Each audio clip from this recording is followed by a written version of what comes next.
Break through মানেই হর্ষিত রানা। আগের দিন যখন উইকেট পড়ছিল না, তখন পর পর দুটো উইকেট নিয়ে প্রাথমিক ধাক্কাটা কিন্তু সামলে দিয়েছিল আমাদের রানাজি।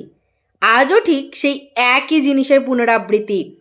আজকেও যখন প্রথম উইকেট পড়ছিল না, হর্ষিতও কিন্তু নিজের হাতে দায়িত্ব নিয়ে সেই উইকেটটা এনে দিয়েছিল। হ্যাঁ, ওভারের প্রথম বলটার ক্যাচটা কেএল রাহুল মিস করলেও পরের বলে বোল্ড করে দিলেন নিউজিল্যান্ডের ওপেনার ডেভন কর্নারকে।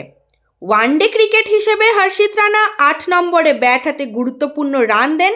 নতুন বলে উইকেট, 140+ কিমি গতিতে বোলিং, 109 কিমি স্লো বল করেছে।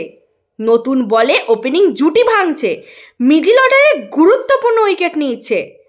আর এই সব কিছু করছে কিন্তু ছেলেটা মাত্র 24 বছর বয়সে। আর কি কি করলে ঠিক, আর কোন পয়েন্টগুলোকে কভার করলে সে আপনাদের ভালোবাসা পাবে, দয়া করে একটু হেটার্সরা কমেন্ট করে যাবেন।